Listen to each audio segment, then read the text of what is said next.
Hello viewers. So இந்த வீடியோவில் நாம பர்சன்டேஜ் அந்த டாபிக்ல இருந்து கடைசி பார்ட் வந்து பார்க்க போறோம். ஸோ இதுக்கு முன்னாடி பார்ட்ல ஆல்மோஸ்ட் எல்லா மாடல் சம்ஸுமே நான் கவர் பண்ணிட்டேன். So this is the last part. So நம்மளுடைய சேனல்ல போடுற வீடியோஸ் எளிமையா இருக்கு அப்படின்னா மறக்காம சப்ஸ்கிரைப் பண்ணிடுங்க. உங்க ஃப்ரெண்ட்ஸுக்கும் மறக்காம சேனலை ஷேர் பண்ணி விடுங்க. ஸோ இப்போ வந்து நம்ம ப்ராப்ளத்துக்குள்ள போகலாம். குறள்மதி 20% தள்ளுபடியுடன் ஒரு ரெயின்கோட்டை வாங்கி ரூபாய் 25 சேமித்தால் எனில் ரெயின்கோட்டின் அசல் விலை என்ன? சரிங்களா? இது வந்து அஹ், ரொம்ப எளிமையான கேள்விதான். சரிங்களா? இப்போ அவ வந்து வாங்கியிருக்க ஒரிஜினல் பிரைஸ் வந்து எக்ஸ் அப்படின்னு வச்சுக்கலாம். இது ரெயின்கோட்டுடைய ஒரிஜினல் பிரைஸ், உண்மை விலைன்னு போடுறவங்க புரியுற மாதிரி. சரிங்களா? இப்போ அவன் 20% டிஸ்கவுண்ட்ல கொடுக்குறான். சரிங்களா? அப்போ அது வந்து 80% இதுதான் வாங்கியிருக்காங்க. அதாவது பாயிண்ட் எக்ஸ் அப்படிங்கிறது வந்து விற்பனை விலை. சரிங்களா?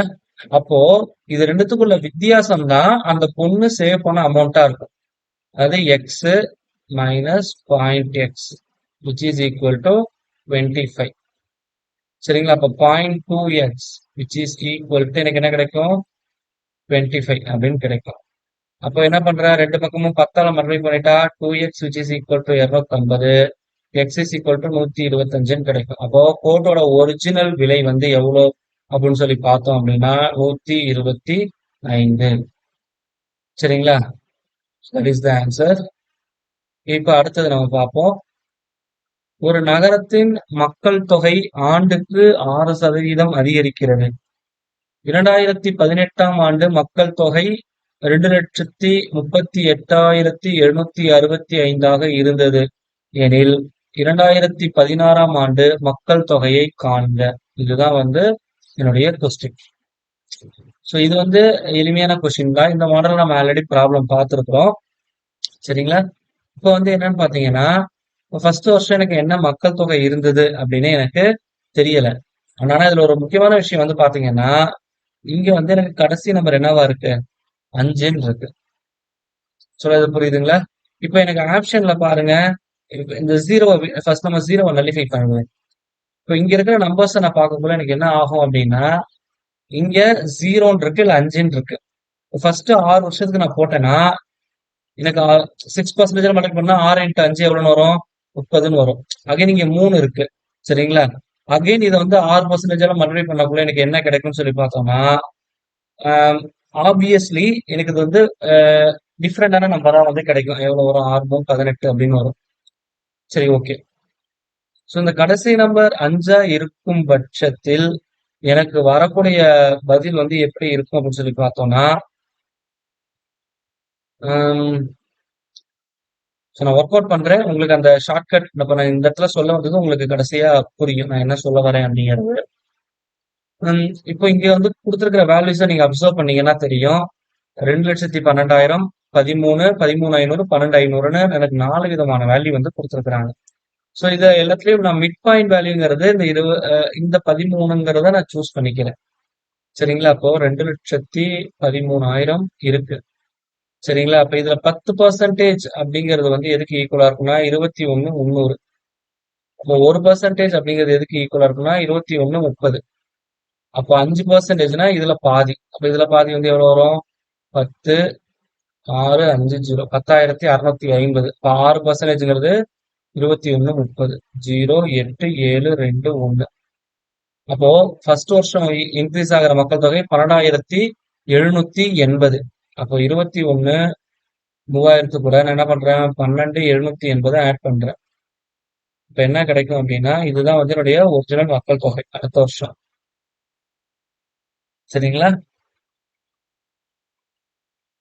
இப்ப நான் என்ன பண்றேன் அப்படின்னா, இப்ப அடுத்து இந்த மக்கள் தொகையில 10% எவ்வளோ அப்படிங்கறத நான் பார்க்கணும். ஸோ 10% அப்படின்னு வரக்குள்ள எவ்வளோ வரும்? 22,578 அப்படின்னு வரும். சரிங்களா? இதுல 1% அப்படிங்கிறது வந்து எவ்வளவு வரும் அப்படின்னு சொல்லி பார்த்தோம்னா 22,57.8 அப்படின்னு வரும். ஸோ இப்போ இதுல பாதி இது வந்து எனக்கு ஒரு 11,289 அப்படின்னு கிடைக்கும். ஓ, இதுதான் வந்து என்னுடைய பதில். சரிங்களா? therefore ஆட் பண்ணா எனக்கு கிடைக்கிறது 8. 16 மீதி 1 9 5 16 மீதி 1 5 3. ஸோ இந்த வேல்யூ எனக்கு கிடைக்குது. இப்போ இந்த 13,500 தான் இது கூட நான் ஆட் பண்ண போறேன். எந்த அமௌண்ட் கூட இது கூட 13,546. 2 மீதி 1 8 5 13 மீதி 1 9 3 2. ஆப்வியஸ்லி இந்த வேல்யூவை செக் பண்ணீங்கன்னா அதிகமா இருக்கு. அப்போ வர ஆன்சர் வந்து இதை விட எனக்கு கொஞ்சம் தான் கம்மியா இருக்கணும். 38,700 ஆல்மோஸ்ட் ஒரு 300 400 தான் கம்மியா இருக்கு. ஸோ அப்படிங்கக்குள்ள எனக்கு ஆப்வியஸ்லி எந்த ஆன்சர் தான் இருக்கணும்னு பார்த்தா இந்த ஆன்சர் தான் வந்து எனக்கு 100% இருக்கணும். சொல்றது புரியுதுங்களா என்ன சொல்ல வரேன்ட்டு? ஸோ அண்ட் மோர் ஓவர் இந்த 6% மல்டிப்ளை பண்ணக்குள்ள இங்க கடைசி நம்பர் 5ஆ இருக்கு. அப்போ 100% இங்க இருக்கிறதுல எனக்கு இந்த ஜீரோக்கு முன்னாடி இருக்கிற நம்பர் 5ஆ இருக்கிறதுக்கான பாசிபிலிட்டி ரொம்ப ரொம்ப அதிகம். சரிங்களா? அப்படிங்கக்குள்ள ஏசி வந்து எனக்கு வர வாய்ப்பு இல்ல. இந்த 2 ஆப்ஷன்ல ஏதாவது ஒண்ணுதான் வந்து எனக்கு ஆப்ஷனா இருக்கிறதுக்கு வாய்ப்புகள் அதிகம். சொல்றது புரியுதுங்களா என்ன சொல்ல வரேன்ட்டு? ஸோ இந்த லாஜிக் தான் இன்சிஸ்ட் பண்ண வந்தேன். ஸோ இதை வந்து நீங்க மல்டிப்ளை பண்ணி பார்த்தீங்கன்னா உங்களுக்கே தெரியும். So you type it as a homework. சரிங்களா? ஏன்னா இப்ப இந்த நம்பர்ல நீங்க 10% 1% கண்டுபிடிக்கக்குள்ள ஆப்வியஸ்லி உங்களுக்கே அந்த வித்தியாசம் தெரியும். சொல்றது புரியுதுங்களா? So take it as a homework. Definitely it end with 5 only. So இப்ப அடுத்த சம் பாத்தீங்க அப்படின்னா chalk contains calcium, carbon, oxygen in the ratio of 10:3:12. Find the percentage of carbon in chalk. அதாவது இது வந்து ஒரு சாக் அப்படின்னு வச்சுக்கலாம். மொத்த சாக் பேஸ்ட்னு வச்சுக்கலாம். ஸோ இது வந்து என்ன பண்றாங்க 3 பாகமா பிரிச்சிடுறாங்க. ஒண்ணு வந்து 10, அடுத்தது 3 12.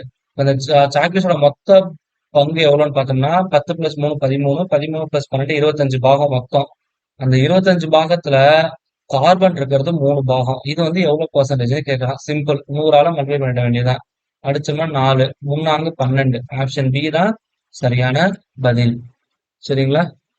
இப்ப அடுத்தது ஒரு குடும்பம் உணவகம் ஒன்றுக்கு சென்று உணவுக்காக ரூபாய் 350 செலுத்திவிட்டு கூடுதலாக சரக்கு மற்றும் சேவை வரியாக 5% செலுத்தியது எனில் சரிங்களா அதில் மத்திய மற்றும் மாநில சரக்கு சேவை வரியாக செலுத்தப்படும் தொகை எவ்வளவு?